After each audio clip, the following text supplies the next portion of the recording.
What's up everyone? Alex here. Exams and building new friendships aside, I've always enjoyed going back to high school in RPGs. Games like Persona, Trails of Cold Steel, and Blue Reflection do a great job of capturing that nostalgic feeling, with a healthy dose of fantasy and sci-fi mixed in. But as fun as they are, there's also something special about Japanese-style RPGs that dive into adulthood, loss, responsibility, and ambition, and even failure. Themes that high school settings don't always get to explore as deeply. So today, I've compiled a list of 10 JRPGs for players who want richer, more grown-up stories and casts.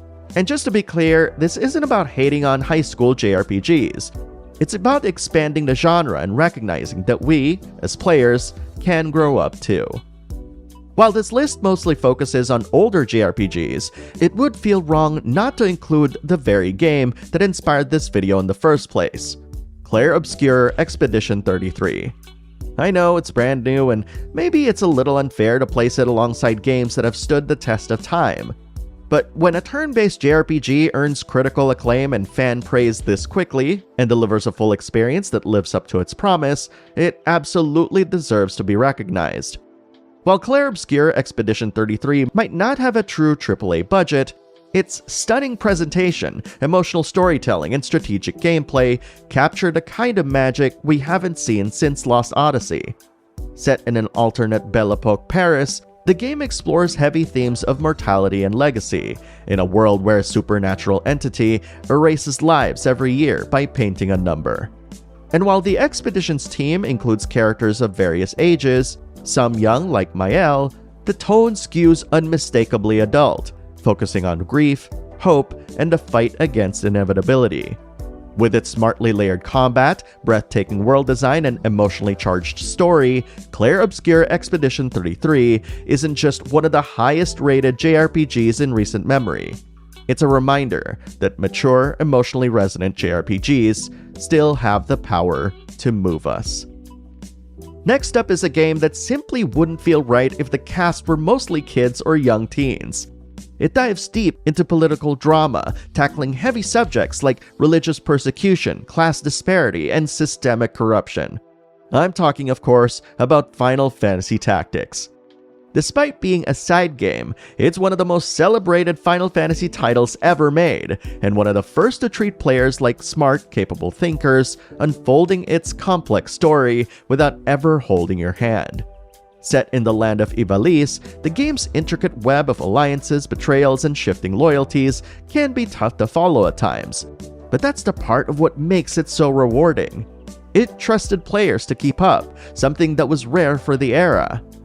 A big part of what makes Final Fantasy Tactics stand out is how it portrays its characters.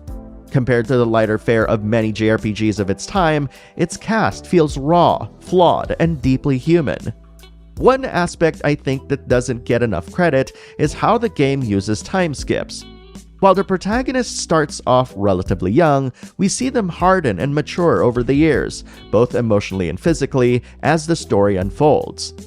Out of all of the games on this list, Final Fantasy Tactics is arguably the most mature, and one that truly grows with its players. Ichiban Kasuga, during the events of Yakuza Like a Dragon, is 46 years old, and he just might be the oldest protagonist I've ever played in a JRPG. Given its focus on organized crime drama, Yakuza, now known as Like a Dragon, has always leaned older, both in its audience and its cast.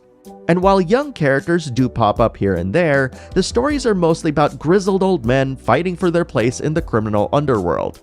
But don't be fooled. If that sounds too serious, Like a Dragon is famous for balancing deadly serious plots with absolutely ridiculous over-the-top side content. Just because the characters are older doesn't mean they can't still have fun. That's a big reason why I love this series, and Ichiban himself. They know exactly when to cut loose and get wild, and when to pull it back and hit you with something real. A lot of games with older casts get stuck being serious all the time. But Like a Dragon reminds us, getting older doesn't mean giving up on fun. Okay, I know I said Ichiban Kasuga was the oldest protagonist I've ever played in a JRPG, but technically, that accolade goes to Kaim from Lost Odyssey, since he's quite literally an immortal who has lived over 1,000 years. Sorry, Ichiban. Lost Odyssey is often praised as the best Final Fantasy that isn't actually a Final Fantasy title. And honestly, the only recent game that feels like it challenges that perception is the aforementioned Clair Obscur Expedition 33. Even so, there's a reason why Lost Odyssey still gets brought up so often. It's an incredible experience with a standout cast, all of whom are either adults or impossibly old immortals. What I love about the characters' immortality is that it's not treated like a gimmick. It's a crucial part of who they are. Throughout the game, you can find an optional series of short stories called 1,000 Year of Dreams, which recount Kaim's memories. Sometimes they're simple tales about getting out of a bind. Other times, they barely feature Kaim at all and instead focus on the people he's met across his long life. Immortal characters rarely get explored this deeply in JRPGs, but what makes Lost Odyssey truly special isn't just the concept itself. It's the incredible level of maturity and emotional depth with which the game handles it. Some games leave an impression that never fades, and for me, Vagrant Story is one of them. Released at the end of the 20th century, it was often called Medieval Gear Solid, a game that seamlessly blended cinematic storytelling and intricate RPG mechanics at a level few others dared. Every cutscene and gameplay moment was rendered in-engine, with edge lighting and expressive faces that still hold up today. And if you played it on a PS2 with smoothing turned on, the visuals looked even better, a trick that I still recommend. But Vagrant Story's real strength is its gameplay depth. The risk system added layers of strategy, letting you chain attacks at the cost of accuracy and defense, while targeting enemy body parts brought a tactical edge to every fight. I remember realizing halfway through that I would absolutely need a guide to survive, and to this day, my battered old Brady Games guide sits proudly on my shelf. At the heart of all of this is Ashley Riot, a risk breaker navigating a world of betrayal and political conspiracy, long before dark fantasy became a buzzword. Vagrant Story didn't feel mature just because of its tone or complexity, but because it trusted players to uncover its secrets without being led by the hand. It's still one of the boldest, most rewarding RPGs Square Enix has ever made, and one that deserves to be rediscovered by a new generation. War is no place for kids, and thankfully, most of your fellow soldiers in Squad 7 are at least in their late teens or early 20s, which helps sell Valkyria Chronicles' brand of military-style warfare. Valkyria Chronicles is an excellent and unique strategy RPG, basically a Bizarro World alternate history take on World War I, but with more fantastical technology. Despite the war-torn setting, it strikes an interesting tone, helped enormously by its beautiful anime-styled watercolor visuals. Almost effortlessly, the game manages to keep a real sense of gravity and seriousness, while still feeling relatively light on its feet. Just explaining it like that makes it sound like it shouldn't work, but whenever I play Valkyria Chronicles, it just feels right. And I think a big part of that comes down to the cast being at just the right ages. While there are a few old-timers here and there, most of Squad 7 are young adults, old enough to not act childish or naive, but still young enough to hold onto the hope and determination needed to see the war through to the end. If there's one game that made me fall in love with tactical JRPGs, it's Front Mission 3. Set across real-world Southeast Asia, it pulled me in immediately, not just because of the giant mechs and strategic combat, but because it grounded its story in political tension, complex characters, and a world that felt scarily believable. As someone who grew up in the Philippines, seeing my own country mentioned in a JRPG wasn't just exciting, it made the story feel personal in a way few games ever have. Front Mission 3 lets you command a squad of Vanzers, customizable mechs you can tweak right down to the smallest detail. It brought back the mechanical depth of games like Armored Core into a fully turn-based tactical system, where smart unit building was just as important as battlefield positioning. And true to Squaresoft's strengths at the time, the game layered its mechanical mastery with political drama, memorable characters, and gut-punch plot twists that stuck with you long after the credits rolled. A remake of Front Mission 3 was announced and even showcased with a playable demo at Tokyo Game Show 2024, but since then, updates have been scarce, and its future remains uncertain. Even so, the original stands as a shining example of what tactical JRPGs can achieve when they trust players to handle complex systems and serious grown-up themes. It's not just about piloting cool mechs, it's about navigating a world where every decision carries real consequences. The golden age of 16-bit JRPGs gave us legends like Final Fantasy VI and Chrono Trigger, and Chained Echoes feels like a spiritual successor crafted for players who grew up with those classics. But instead of relying purely on nostalgia, it pushes the genre forward with smart design choices and a surprisingly mature story hiding beneath its vibrant, colorful world. Set in a continent on the brink of war, Chained Echoes tells a story filled with betrayal, political manipulation, and the lingering costs of violence. It moves briskly from one richly detailed locale to another, weaving in cheeky nods to 16-bit greats while carving out its own tone, one that isn't afraid to show the darker consequences behind its bright facade.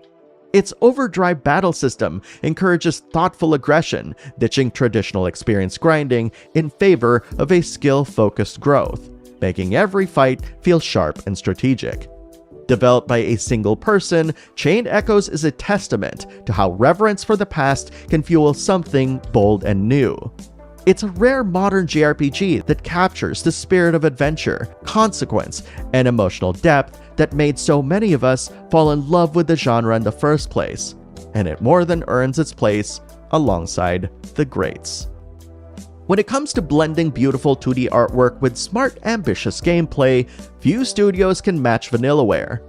Unicorn Overlord takes that signature style and pairs it with one of the most compelling tactical RPG experiences in years, a game that proudly stands alongside the classics that inspired it. At first glance, Unicorn Overlord looks like a traditional medieval fantasy strategy RPG. But it quickly reveals its own identity, letting you freely explore a seamless world map where battles unfold across sectioned-off battlegrounds. Every decision matters, from how you build your units to how you position them before engaging in layered tactical battles. And while the story leans into familiar tropes, the real heart of the game lies in its constantly evolving gameplay, rewarding exploration, and the satisfying loop of recruiting allies and liberating settlements. Vanillaware's mastery of presentation shines throughout, from the vibrant landscapes to the expressive character art and stirring soundtrack by Hitoshi Sakimoto. But what makes Unicorn Overlord truly special is how it trusts players to think, adapt, and experiment, creating a deep, grown-up tactical experience without losing its sense of wonder. Whether you're a longtime strategy fan or just looking for a rich, engaging JRPG adventure, Unicorn Overlord delivers in every way that matters. Longtime viewers probably saw this one coming, because if there's one game I've been asked to talk about for years, it's Radiant Historia. And honestly, it absolutely deserves the love it gets. Set in a land slowly dying of desertification, Radiant Historia follows Stock, an intelligence agent caught in the middle of a brutal conflict between two warring nations. Gifted with a White Chronicle, Stock gains the power to navigate two parallel timelines, rewriting history itself in a desperate bid to save his world. But unlike other games that dabble with time travel, Radiant Historia makes it the heart of its gameplay, forcing you to think carefully about cause, effect, and consequence across branching paths. Its turn-based battles add another layer of strategy, taking place on a 3x3 grid where enemy positioning matters just as much as your attack choices. With the ability to manipulate turn order and group enemies together for massive combos, Radiant Historia constantly rewards tactical thinking. Beautifully scored by Yoko Shimomura and expanded even further in perfect chronology, Radiant Historia isn't just a love letter to classic JRPGs. It's a game that reminds us how powerful resonant storytelling can be when developers trust their audience to keep up. And there you have it, 10 JRPGs that prove you don't have to stay stuck in high school to have incredible, meaningful adventures. These are games that tackle ambition, sacrifice, loss, and what it really means to grow. And honestly, they remind me of why I fell in love with the genre in the first place. But now, I want to hear from you. Which JRPGs would you recommend for players looking for more grown-up stories and casts? Did any of your personal favorites make the list? Or is there one you think more people need to know about? Post your thoughts in the comments below and let's talk about it. Thank you very much for watching, and I'll see you in the next video.